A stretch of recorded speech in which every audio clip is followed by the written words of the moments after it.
Other news, Governor Adeleke warns Osun residents to avoid local government secretariats following recent violence by suspected thugs.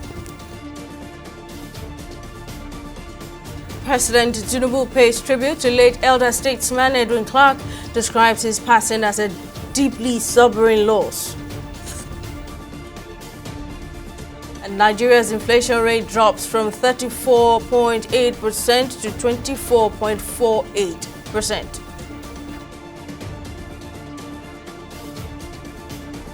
Many thanks for joining us on News Now on TV360 Nigeria. I'm Simisola Achikun. In response to the recent political violence in Osun State on Monday, Governor Ademola Adeleke has directed all residents, including politicians from all parties, to stay away from local government secretariats to safeguard public property and prevent further violence. The violence broke out at some local government area secretariats in Osun after supporters of the All Progressives Congress, APC, and those of the People's Democratic Party, PDP, clashed. Bullets were fired during the clash as many residents camped for safety, and at least 5 persons were shot dead. The crisis is a fallout of conflicting interpretations of the court pronouncement over the removal of elected local government chairmen and councillors through the nullification of the 2022 local council election in the state. The PDP had claimed that the February 10 judgment of the Court of Appeal in Akure, Ondo State, did not reinstate the sacked chairpersons and councillors elected in 2022, while the APC insisted that they were reinstated. In a statement released by the Chief Press Secretary to the Governor, Governor Adeleke accused APC members of what he called an illegal takeover of the local government area secretariat and alleged that his predecessor, Adegboyega Oyetola, was planning to cause mayhem in the state.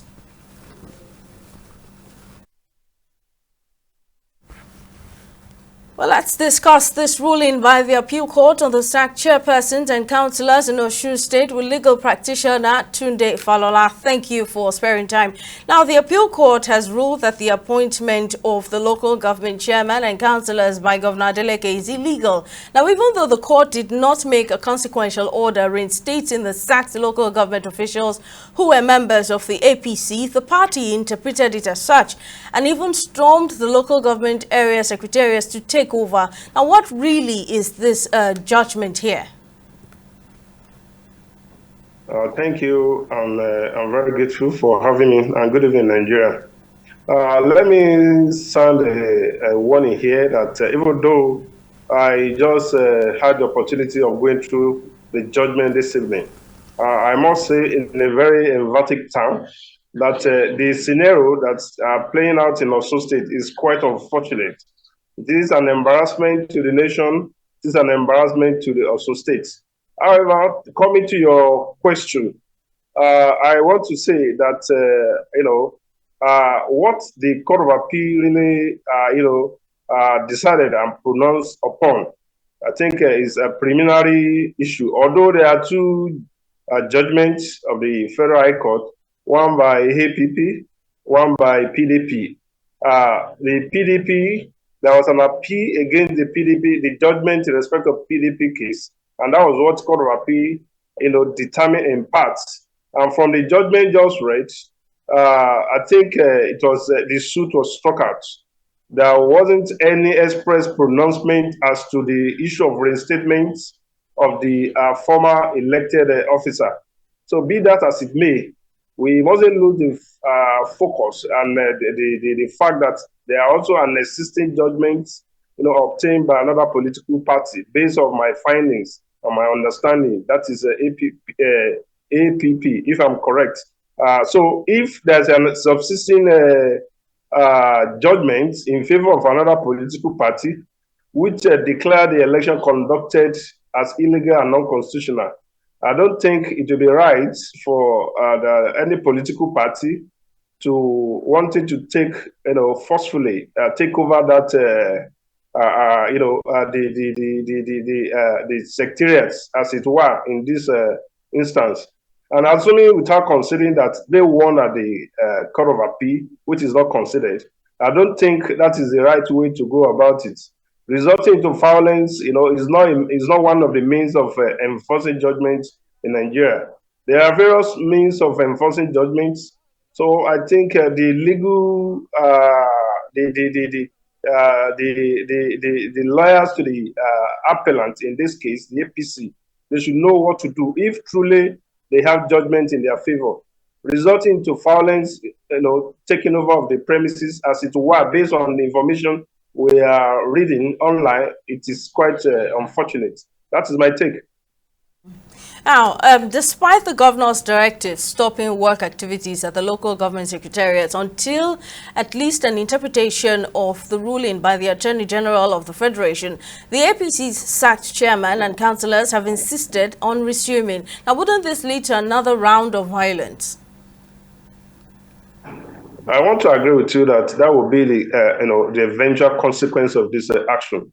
We should all, as we are clamoring for the observance of the rule of law, we must live and practice, what we preach. Just in the word of late sage, Sivabarami Awolowo of blessed memory, say, let us preach what we practice and practice what we preach. If we are clamoring for the rule of law, we must be seen observing that rule of law, in the breach. So if actually they have judgment in their favor, one would have expected them to exploit, the instrumentality of the law in ensuring the judgment, are comply with, not resulting to violence. So I want to appeal to both parties, to all the parties concerned in this case, to call their supporters to order. Violence does nothing. It doesn't. Nobody gain anything from violence, and it will be in the interest of Osun State for all the stakeholders to resolve this lockdown in an amicable way, as provided by the law. So I want to appeal to all the parties concerned that they should call their supporters to order. Let them maintain peace and order until the directive, given by the state governor is, carried out. A legal practitioner, Tunde Falola, thank you very much for your time and sharing your insights. Moving on, President Bola Tinubu has expressed sadness over the passing of former Federal Commissioner of Information and respected leader of the Pan-Niger Delta Forum, PANDEF, Edwin Clark, describing his passing as a deeply sobering loss to Nigeria. Presidential spokesperson Bayo Onanuga disclosed this in a statement on Tuesday. According to President Tinubu, Clark had an illustrious life marked by dedicated service at different times to the nation and his community as a councillor, state and federal cabinet member. The president condoled with the Edwin Clark family, the Ijaw Nation, the people of the Niger Delta, and the government of Delta State. Edwin Clark, who died at the age of 97 on Tuesday, February 18, 2025, was a towering figure in Nigeria's political landscape, known for his unwavering commitment to justice, resource control, and environmental advocacy for the Niger Delta. The Nigerian Senate says it has identified and corrected errors in the 2025 Appropriations Bill, which was passed by both the Senate and House of Representatives on Thursday, February 13, 2025. The discrepancies were said to have been discovered during the final cleaning and realignment process by the Joint Committee on Appropriations. The primary adjustment involved changes to the recurrent non-debt expenditure, which has been increased to 13.58 trillion naira, while the capital expenditure has been reduced to 23.43 trillion naira. In a motion presented during Tuesday's plenary session, Chairman of the Senate's Committee on Appropriations, Senator Adiola Solomon, outlined these corrections. The Senate observed that at the point of cleaning and realigning, the Joint Committee on Appropriation discovered some inadvertent errors. The underlisted lines item passed by the Nigerian Senate and the House of Representatives as listed below.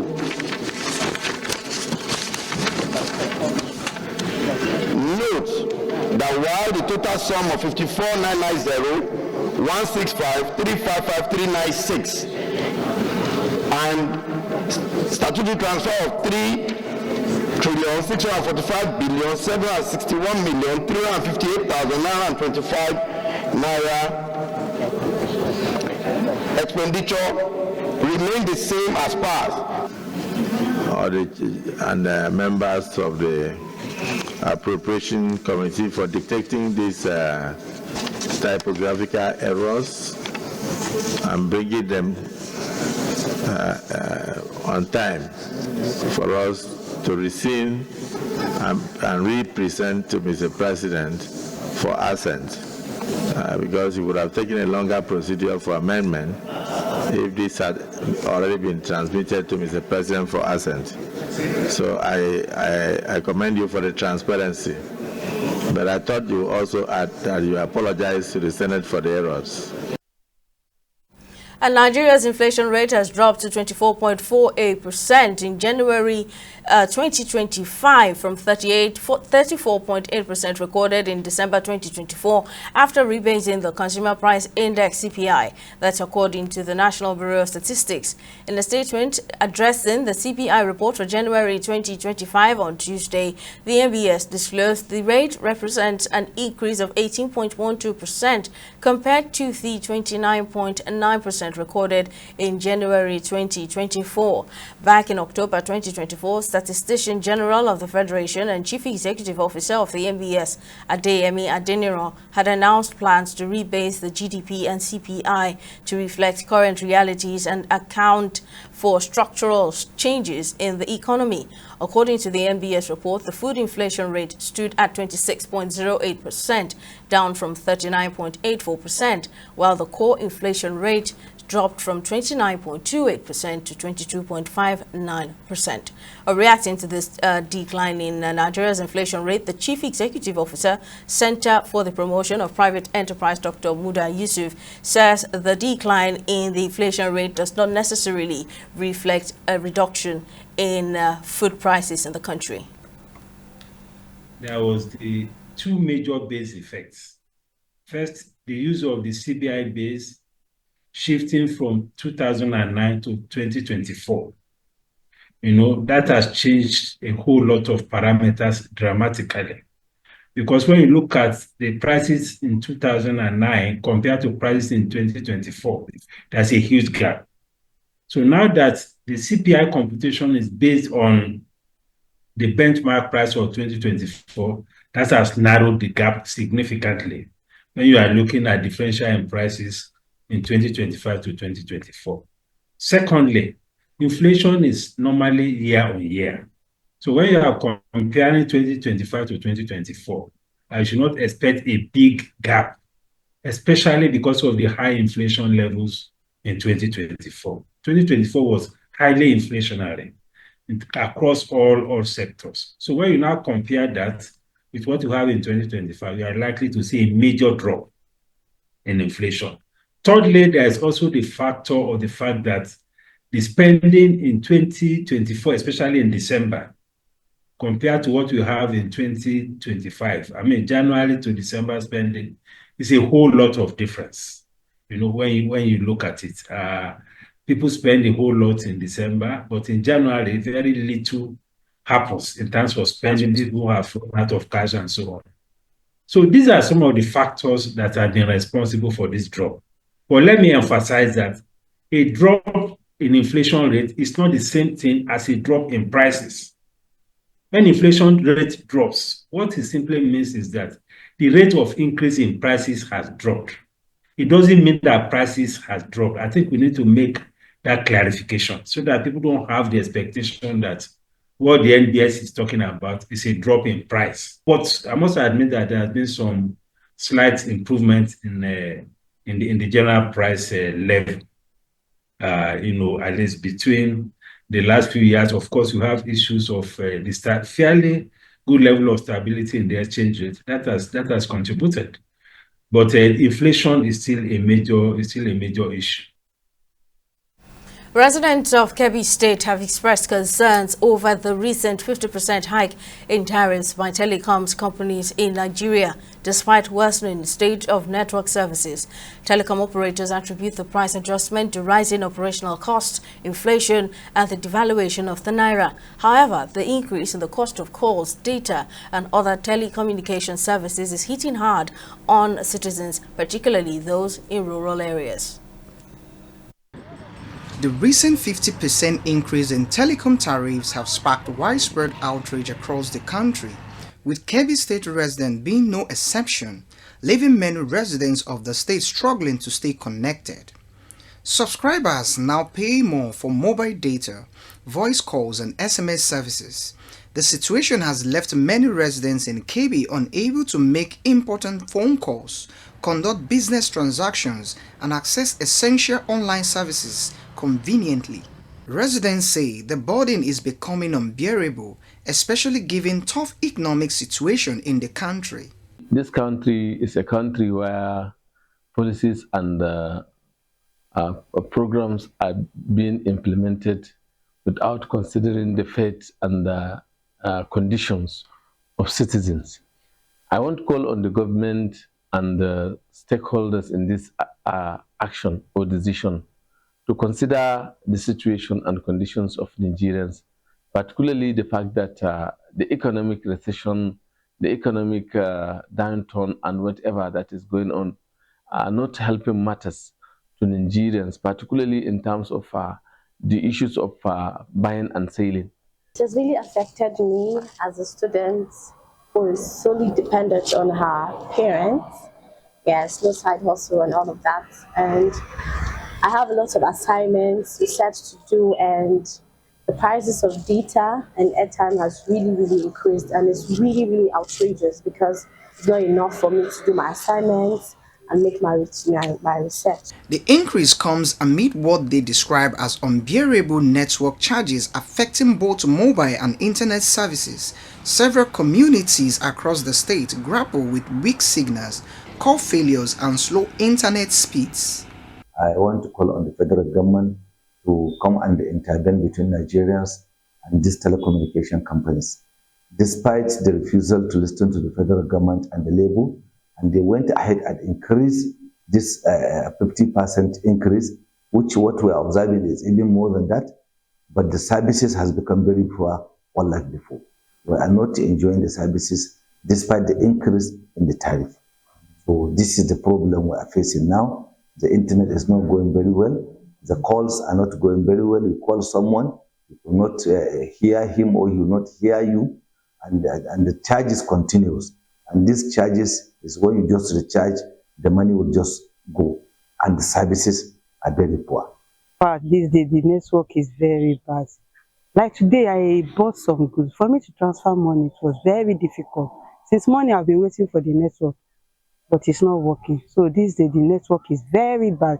In fact, it's affecting our business. You can see everywhere is quiet, because even when customers call me, when they buy goods, for them to transfer money, it's very difficult.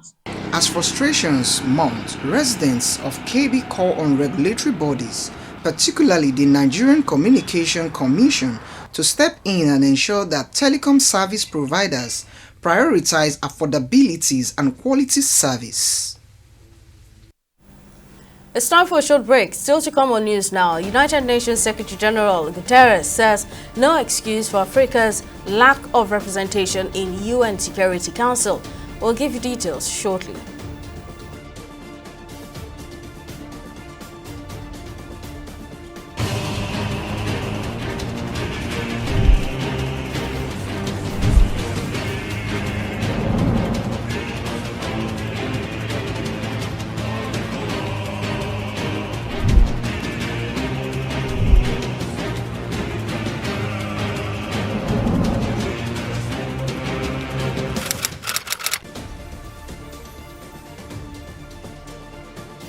Welcome back.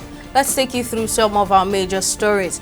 In response to the recent political violence in Osun State on Monday, Governor Ademola Adeleke has directed all residents, including politicians from all parties, to stay away from local government secretariats to safeguard public property and prevent further violence. We also told you that President Bola Tinubu has expressed sadness over the passing of former Federal Commissioner of Information and respected elder of the Pan-Niger Delta Forum, PANDEF, Edwin Clark, describing his passing as a deeply sobering loss to Nigeria. In case you missed any of our news bulletins or for more updates, you can catch us on Limex World TV and AVO TV, or log on to our website on www.tv360nigeria.com. You can also follow us on our social media platforms on Twitter, Instagram, and YouTube at TV360 Nigeria, or download our mobile app on Google Play Store, Huawei App Gallery, and Apple Store. On Facebook, we're at TV360 Online.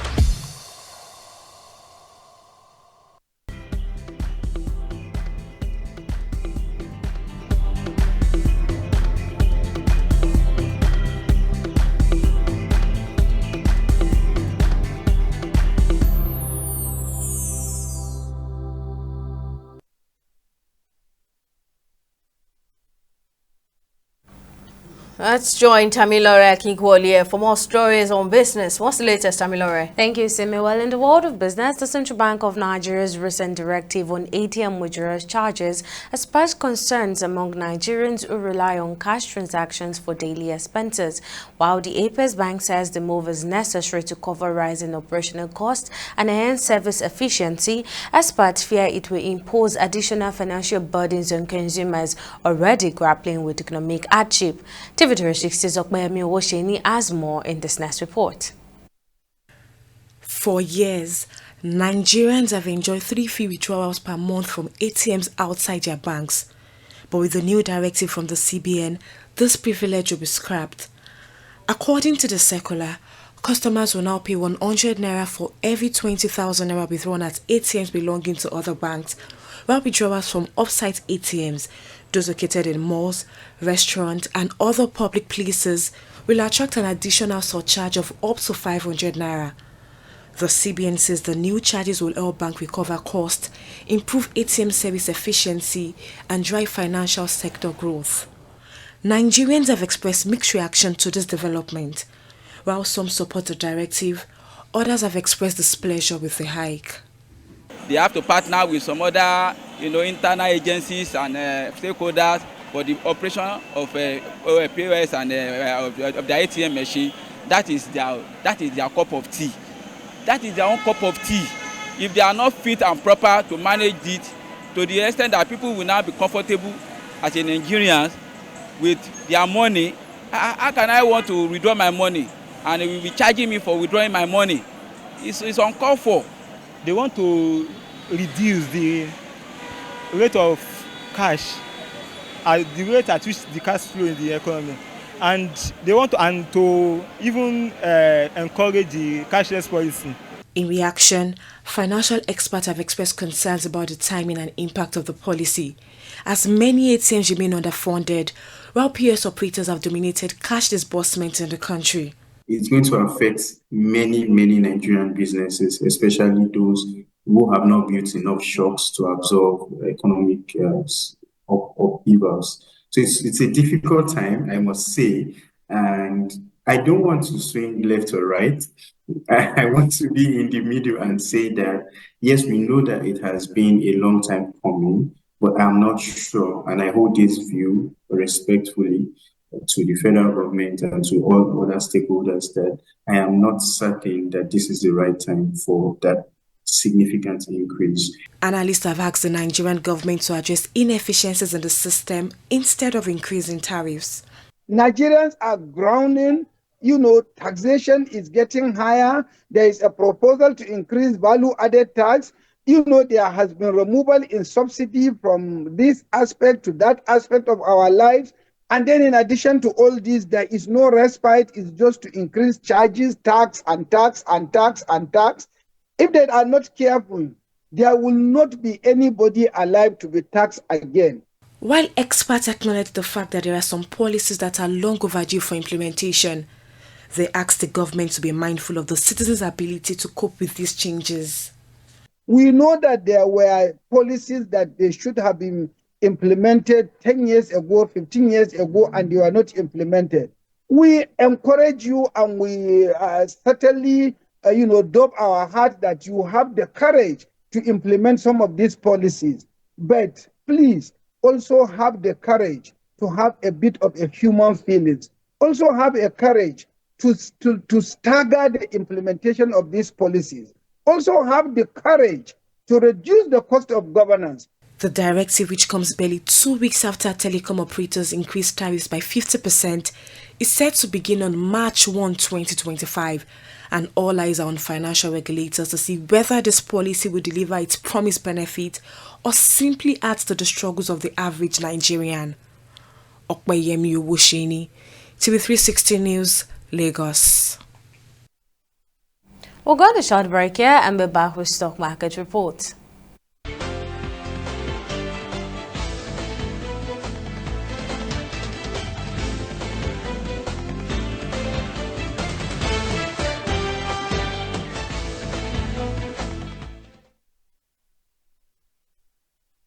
Nigeria's equities market recorded a second decline of the week on Tuesday, dropping by 0.25%, despite the latest rebased inflation data from the National Bureau of Statistics showing a significant decrease. At the close of trading, the Nigerian Exchange Limited All Shares Index fell from the previous day 107,937.74 basis point to 107,670.98 basis point, while the equities market capitalization decreased from 67.345 trillion naira to 67.179 trillion naira. The dip was largely driven by losses in key stocks, including Union Decon, which dropped from 8 naira 15 kobo to 7 naira 35 kobo, losing 80 kobo, and the Initiate PLC, which declined from 4 naira 45 kobo to 4 naira 1 kobo, shedding 44 kobo. A total of 408.7 million volumes of shares were traded in 14,174 deals, amounting to a market value of 11.26 billion naira. Compared to Monday's trading season, this reflects a 20% drop in volume, 12% decline in turnover, and 17% decrease in deals. On the international front, global markets showed mixed performance, with the US Dow Jones trading in negative territory, while other select global indices advanced. In the foreign exchange markets, the naira continued to weaken, trading at 1,545 naira per dollar, 1,965 naira per British pounds, and 1,600 per euros on the black market. And that's it on both business and stock market report. Over to you, Simi, for the rest of the news. Thank you, Tamila. And on the foreign scene, Secretary General of the United Nations, Antonio Guterres, has reiterated his support for Africa's inclusion as a permanent member of the UN Security Council, saying there is no justification for the continent's continued exclusion. Guterres' remarks comes amid long-standing calls for reforms to the UN Security Council, which has been widely criticized for its outdated structure. Speaking at the 38th Africa Union Summit, Guterres expressed his commitment to working with the AU and UN member states to ensure Africa receives the representation it deserves. Look no further than the United Nations Security Council. There is no excuse that Africa still lacks permanent representation in the 21st century. I will keep working with the African Union and all member states to ensure the representation Africa needs and the justice you deserve, including with 2 permanent members of the Security Council.